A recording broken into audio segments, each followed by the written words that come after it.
अस्सलाम वालेकुम व्यूअर्स, आप देख रहे हैं ज़ेब एफएम टीचर और मैं हूं आपका मेज़बान अतीक। प्रोग्राम का नाम है टेक टॉक और प्रीवियस प्रोग्राम्स में जैसा कि मैंने आपको बहुत सारी टेक्नोलॉजी रिलेटेड जो इनोवेशंस हो रही है या जो सॉफ्टवेयर डेवलपमेंट का काम हो रहा था तो उसके बारे में हमने बहुत सारे प्रोग्राम्स किए थे और specially with respect to AI के साथ इंटीग्रेशन के मामला बहुत ज़्यादा थे। तो आज के प्रोग्राम में BScs के स्टूडेंट्स हमारे साथ हैं एंड देन अगेन उनके भी बहुत ही इनोवेटिव सॉर्ट ऑफ प्रोजेक्ट्स हैं और ज़ेबी फेस्ट हो रहा था तो फिर मेरी उनसे मुलाकात हुई और मैंने सोचा कि हम उनसे इस प्रोजेक्ट्स के बारे में डिस्कस करें, तो मैंने उनको अपने स्टूडियो में इनवाइट किया। सबसे पहले तो थैंक यू सो मच। मेरे साथ इस वक्त मौजूद हैं अनुषा बतूल और शीज़ा वकार। अस्सलाम वालेकुम, कैसी हैं आप? थैंक यू सो मच कि आप लोगों ने हमारे शॉर्ट नोटिस को एक्सेप्ट किया और हमारे साथ आज स्टूडियोज में मौजूद है। सबसे पहले मैं ये जानना चाहूँगा कि शीज़ा के हाथ में एक ग्लव पहना हुआ है जिसके ऊपर लाइट्स और बहुत सारी वायर्स का झुमट्टा सा है और पीछे एक स्क्रीन भी मौजूद है, तो what exactly it is? Exactly, it is the sign language sign language to text conversion project है ये हमारा, हमने बनाया है। जो इसका ये है कि जो लोग मतलब बोल नहीं सकते, अल्लाह पाक की तरफ से इस नेमत से वो महरूम हैं कि जिन बात नहीं, तो वो अपनी बात ऑब्वियसली इशारतन समझाते हैं। तो उनके इशारों को अब ये है कि उनके घर वाले तो समझ सकते हैं लाइक, लेकिन हर कोई नहीं समझ सकता। अब ये प्रोजेक्ट उनके लिए बहुत हेल्पफुल है। वो इस तरह से कि जो वो साइंस अपनी कोई भी इस पर करते हैं लाइक फिंगर्स को बेंड करके कोई साइन वो बनाते हैं, तो उस साइन का वो ये जो हमने LCD में यहाँ टेक्स्ट शो होगा उसका। लाइक हम इस तरह से कोई भी साइन बनाएं तो ये हैंड है, इस हैंड को हम इस तरह फिंगर बेंड करें तो ये जैसे इस हैंड में क्लियर से देखें इस तरह एक साइन बन गया।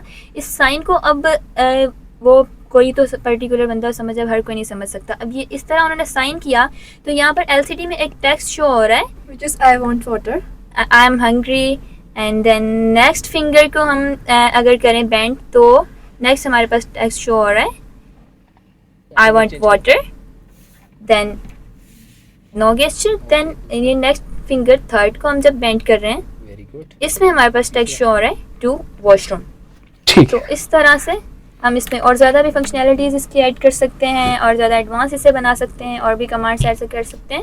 लाइक ये है कि साइन लैंग्वेज जो है वो डिकोड होकर टेक्स्ट एक शो कर रही हैं जो कि हर कोई समझ सकता है। अच्छा, आपने ये प्रोजेक्ट बनाया तो अगेन मैं ये पूछना चाहूँगा कि आपको इसकी ज़रूरत कैसे महसूस हुई, आपको क्यों ये आइडिया आया? क्योंकि हम हमेशा किसी आइडिया पे काम करते हैं और आइडिया ऑब्वियसली कभी हमें रेंडमली आ जाता है, कभी हम ज़रूरत की बहुत सी चीज़ें अपनी सराउंडिंग्स में देख रहे होते हैं एंड देन अगेन हमें आइडिया होता है कि हम पढ़े लिखे हैं, हम कुछ बना सकते हैं, फिर हम काम करते हैं। तो आपको ये आइडिया कैसे आया? हमने अपने सराउंडिंग्स में ऐसे लोग देखे जो कि बोल नहीं पा रहे थे और फिर वो अपनी फिंगर से समझाना चाह रहे थे तो नेक्स्ट पर्सन समझ ही नहीं पा रहा था। उनके घर वाले समझ रहे थे लेकिन जब वो कहीं जाते हैं, जॉब पे जाते हैं, काफ़ी लोग हैं जो स्टडी करते हैं फिर वो जॉब भी करते हैं, तो फिर वो कैसे समझाएं नेक्स्ट पर्सन को फिंगर से। तो हमें फील हुआ कि हमें ये चीज़ बनानी चाहिए और ये चीज़ होनी चाहिए विच इज़ वेरी इंपॉर्टेंट, तो उस वजह से हमने ये बनाया। अच्छा, ऑब्वियसली जब हम कोई काम कर रहे होते हैं तो हमें रिसर्च भी करनी पड़ती है और बहुत सी चीज़ों को मद्देनज़र रख के वो प्रोजेक्ट्स बनाने होते हैं। ऐसा नहीं कि हमारे पास आइडिया आया और वो दूसरे दिन हमने जो है ना चीज़ें उठाई और डाल दी। इवन ऑब्वियसली वो जो चीज़ें चाहिए उनकी भी सिलेक्शन होती है कि भाई ये चीज़ इस तरह फंक्शन करेगी या इस मॉडल के थ्रू हम उस चीज़ को रन करवाएंगे। तो इसका टोटल फंक्शनलिटी में जानना चाहूँगा कि इसके अंदर क्या क्या चीज़ें लगी हुई हैं। फॉर एग्जांपल इस वक्त शीज़ा के हाथ में ये पहना हुआ है, तो मैं अनुषा आपसे पूछना चाहूँगा कि क्या क्या चीज़ें आप हमें एक्सप्लेन कर सकती हैं कि क्या क्या चीज़ें इसके अंदर लगी हुई हैं और ये किस तरह फंक्शन करता है? इसमें फ्लेक्स सेंसर्स लगे हुए हैं जो बैंड होते हैं, तो इससे जो है ना LCD के ऊपर कमांड आता है और इसके अलावा ऑर्डिनो लगा हुआ है इसमें और वायरिंग हुई हुई है जो कि, और इसमें ब्रेडबोर्ड हमने यूज़ किया हुआ है। अच्छा, तकरीबन कितना अरसा आप लोगों को इस प्रोजेक्ट को बनाने में लगा और गाइडलाइंस किस तरह मिली और फैकल्टी ने किस तरह आपको सपोर्ट की? इसका जो है टाइम हमने जो है इससे तकरीबन 2 वीक्स में हमने बनाया है और फैकल्टी हमें जो है SRGM ने बहुत ज़्यादा सपोर्ट किया और हमने इसकी इंटरनेट पर रिसर्च की कि किस तरह से हम बना सकते हैं। तो लाइक ये फ्लेक्स सेंसर्स हमें मिले कि जिस तरह से हम इनको बेंड करते हैं तो इसकी रेजिस्टेंस चेंज होती है, तो हमने इस पर वर्क किया, थोड़ी रिसर्च की कि फ्लेक्स सेंसर को हम किस तरह यूज़ कर सकते हैं और इस तरह इसमें भी हम यूज़ कर सकते हैं, इस चीज़ में भी फ्लेक्स सेंसर को हम यूज़ कर सकते हैं। अच्छा, कोई चीज़ जब बन जाती है, जब हम कोई प्रोजेक्ट कर लेते हैं तो वो हमारे जहन में बहुत सारे और भी आइडियाज़ आते हैं। जैसे आपने अभी थोड़ी देर पहले कहा कि भाई घर वाले तो समझ जाते हैं कि एक बंदा जो बोलने की ताकत से महरूम है तो उसके घर वाले उसका इशारा समझ जाते हैं और सराउंडिंग्स नहीं समझ पाती। आपने उस चीज़ को देखा, अब ये प्रोजेक्ट बन गया है तो अब आपको क्या लगता है कि कहाँ कहाँ इस्तेमाल होगा? क्योंकि देखिए बहुत से टाइम हम अपने घरों में देखते हैं कि खुदा न खासा हमारे घरों में बूढ़े वालिदैन होते हैं, तो जब हम उनको खुदा न खासा हॉस्पिटल में कहीं एडमिट करवाते तो उनके हाथ में एक बेल पकड़ा दी जाती कि अगर आपको बहुत अजीब सा फील है, आपकी तबीयत ख़राब हो रही तो आप इस बटन को दबाइएगा, नर्स या जो भी उस वक्त मेडिकल अथॉरिटी वो आपके पास पहुंच जाएगा। तो इस तरह आपको कुछ आइडियाज़ आ रहे हैं कि ये कहाँ कहाँ इस्तेमाल हो सकता है? जैसे मेरे अभी जहन में ये आइडिया है कि हम किसी पेशेंट को पहना सकते हैं, फॉर एग्जाम्पल उसको वॉशरूम जाना है और अपनी लास्ट फिंगर से उसको पंच करता है तो उसको वॉशरूम ले जाएंगे, देन अगेन उसको फॉर एग्जाम्पल अगेन फिंगर से हम करेंगे तो उसको भूख लगी है, बहुत सी चीज़ें। तो इस तरह से कुछ आपके जहन में कि कहाँ कहाँ इस्तेमाल हो सकता है? जी, ये भी ऐसे काफ़ी जगह पर इसे हम यूज़ कर सकते हैं। जैसे कि जो लोग नहीं सकते वो तो इसे यूज़ कर सकते हैं, लेकिन उसके साथ साथ ही अगर कोई भी पेशेंट हैं जो बेड पर हैं, अब वो भी बोल तो सकते हैं लेकिन अब वो हर वक्त उनके पास भी कोई नहीं, तो ये वो भी इन्हें इस क्लब को यूज़ कर सकते हैं, साइन लैंग्वेज को इसके कन्वर्जन को यूज़ कर सकते हैं। और कोई अगर एक्सीडेंट वगैरह में कोई पैरालाइज हो जाता है तो वो लोग भी इसे यूज़ कर सकते हैं। कोई व्हील चेयर पर है तो वो भी मतलब इसे यूज़ कर सकते हैं। तो इसकी फंक्शनैलिटी इससे और भी ज़्यादा हो सकती है। अच्छा, अगेन हम जब भी कोई टेक्नोलॉजी एक्वायर करते हैं लाइफ में, उसको लेके आते हैं तो कहीं ना कहीं हम कहते हैं, जैसे हम एक कंप्यूटर भी इस्तेमाल करते हैं, अगर बहुत अच्छी टेक्नोलॉजी रिसेंट कंप्यूटर लेते हैं तो हम कहीं ना कहीं इस चीज़ पे होते हैं कि भाई इसका यूजेज क्या है। अच्छा, कोई इतना एजुकेटेड है कि उस चीज़ को डील करे, ऑब्वियसली फंक्शनैलिटी है, एंड देन अगेन कहीं ना कहीं एजुकेशन फैक्टर आता है कि आप कितने पढ़े लिखे हैं जो इस टेक्नोलॉजी से डील करेंगे। तो क्या इस टेक्नोलॉजी को डील करने के लिए कोई एजुकेशन या कोई रिक्वायरमेंट्स हैं? इसके डील करने के लिए जो यूज़र है, लाइक जो इसके यूज़ कर रहा है, उसके लिए कोई भी एजुकेशन लिमिट्स नहीं है। लाइक ये है कि उसके जो गार्डियंस हैं उनको थोड़ा होना चाहिए, इसके बारे में पता होना चाहिए कि वो अगर वो इसको जो इस पर टेक्स्ट शो हो रहा है उसको समझने की एजुकेशन होगी तो गार्डियन समझ पाएंगे कि टेक्स्ट क्या शो हो रहा है एलसीडी में।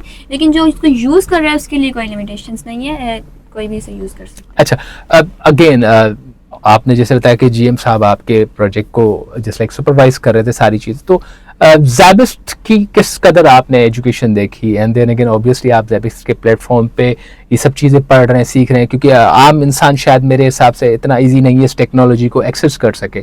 तो आपको फैसिलिटेशन कैसी मिली? टेक्नोलॉजी को एक्सेस करने में कोई डिफ़िकल्टी तो नहीं हुई? और किस कदर आपको टीचर्स जो है ना इसमें गाइड कर रहे हैं? इसमें जो है सर जीएम ने भी हमें गाइड किया है, लेकिन इसमें जो हमने और फंक्शनैलिटीज़ वगैरह यूज़ की हैं, जैसे और असल में इसका सारा जो फंक्शनैलिटी है उसके डिपेंड करती है इसकी प्रोग्रामिंग पर, जो हमने की आर्डिनो में। और वो प्रोग्रामिंग हमें जो है, और इसमें बहुत से अलग सब्जेक्ट्स पढ़ाए जाते हैं। फर्स्ट सेमेस्टर्स में भी हमें पढ़ाए गए, C++ हमें पढ़ाया गया। अब सेकेंड सेमेस्टर में हम और भी कुछ प्रोग्रामिंग के सब्जेक्ट्स पढ़ रहे हैं, तो उन्होंने भी हमें इसमें काफ़ी ज़्यादा हेल्प की। लाइक हम प्रोग्रामिंग हमें इतनी अच्छी आ रही है तो हम आर्डिनो को ये फंक्शनैलिटी सेट कर सकें।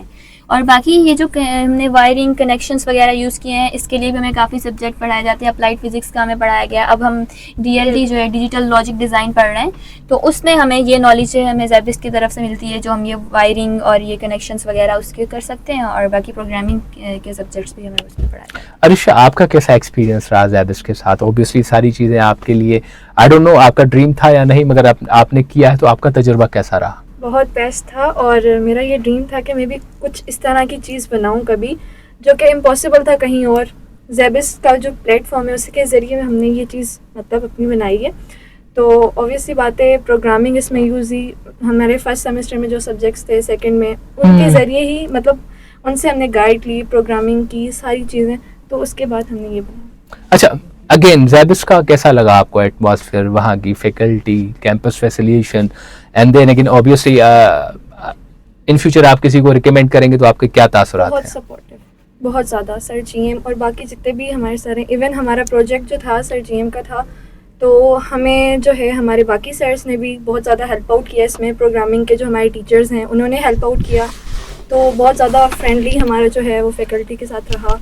तो बहुत सी चीज़ें लाइफ में इंशाल्लाह आप लोग सीखेंगे, और मेरी दुआ है कि अल्लाह रब्बुल आलमीन आपकी जो मकासद है, जो आपकी सोच है, आपको उसमें कामयाब करे। मगर एक चीज़ मैं आपसे ज़रूर पूछना चाहूँगा, स्कूल, कॉलेज, अब यूनिवर्सिटी, स्कूल में क्या बनना था, कॉलेज में क्या ख्याल आया कि क्या बनेंगे और अब क्या बनने जा रहे हो? स्कूल में, स्कूल लाइफ तक था कि टीचर बनना है हमें, तो और कॉलेज में आए उसके बाद ये कि CSS करना है। CSS के लिए मेरा ये था कि मैं IR करूँगी, इंटरनेशनल रिलेशंस। तो कॉलेज के बाद जब इंटरनेशनल रिलेशंस का मैंने ट्राई किया तो उस पर जो है काफ़ी लोगों ने और मेरे फादर ने भी ये बोला कि इंटरनेशनल रिलेशंस के बाद अगर आपका मतलब CSS क्लियर नहीं होता तो इतना ज़्यादा मतलब शायद आपके काम ना है, कुछ ऐसा करो कुछ और भी, और जो आपके अगर CSS क्लियर नहीं होता तब भी काम है। तो अब यूनिवर्सिटी में फिर हमने कंप्यूटर साइंस चूज़ किया। Very good, how about you? मैं तो स्कूल लाइफ से ही डॉक्टर बनना चाहती थी, फिर जब कॉलेज लाइफ स्टार्ट हुई तो भी MBBS करना था। उसके बाद कॉलेज खत्म हुई तो डायरेक्ट माइंड चेंज, तो CS ले लिया उसके बाद। माशाल्लाह, जो भी जिस कदर भी हुआ तो आई बिलीव कि इंशाल्लाह जो आगे होगा वो बहुत अच्छा होगा आपके लिए। थैंक यू सो मच कि आप लोग यहाँ आए। Any message for the students, क्योंकि लोगों को ये लगता है कि ख़वातीन कुछ नहीं कर सकती, और आज एक वाज़ेह मिसाल है हमारे सामने कि ख़वातीन के ग्रुप ने इतनी अच्छी तरह से एक टेक्नोलॉजी को मेंटेन किया और एक बहुत अच्छे विजन के साथ आगे बढ़ रहे हैं। तो कहीं ना कहीं हमारी सोसाइटी में ये कहीं ना कहीं कंसीडर किया जाता है कि यार लड़की है या औरत है, क्या करेगी, क्या पढ़ेगी। तो कुछ कहना चाहें आप इस हवाले से? फीलिंग पावर होनी चाहिए। लाइक कि अगर मैंने आप बताया कि मैं MBBS करना चाहती थी तो फिर किसी रीज़न से मैंने CS किया, तो फिर मेरा माइंडसेट ये था कि विलिंग पावर होनी चाहिए, हार्ड वर्क करना चाहिए। अगर आ गई हूँ तो फिर बेस्ट करना है, और ये चीज़ इम्पॉसिबल नहीं है, हम कर सकते हैं, नथिंग इज़ इम्पॉसिबल, तो हमने किया। How about you? ये है कि ये ऐसा बिल्कुल भी नहीं है कि गर्ल्स कुछ कर नहीं सकती। गर्ल्स जो है अगर हम स्कूल लाइफ से देखें तो हमेशा जो है गर्ल्स बॉयज़ से थोड़ा आगे ही रहते हैं, लेकिन ये है कि अगर किसी को ये लगता भी है कि गर्ल्स कुछ नहीं कर पाती तो उनका यही है कि ये सोसाइटी ही उन्हें इस तक पहुंचाती है कि अगर गर्ल्स पीछे रहती हैं जो इसी सोसाइटी की वजह से। अगर इस सोसाइटी में गर्ल्स को सपोर्ट किया जाए तो ऑब्वियसली गर्ल्स जो है बॉयज़ से बहुत ज़्यादा अच्छा परफॉर्म कर सकती हैं, जिस तरह वो अपनी स्कूल लाइफ में कर रहे होते हैं। और हमारी दुआ है कि अल्लाह रब्बुल आलमीन आपको अपने फ्यूचर में कामयाब करे और आपकी कामयाबियां हम बहुत जल्द देखें। और इसी के साथ इस प्रोग्राम का टाइम अपने इख्तिताम पे जाता है। मुझे दे इजाज़त। इंशाल्लाह नेक्स्ट एपिसोड में आपकी मुलाकात करवाएंगे हम और स्टूडेंट्स के साथ। Stay tuned, this is Zeb FM digital.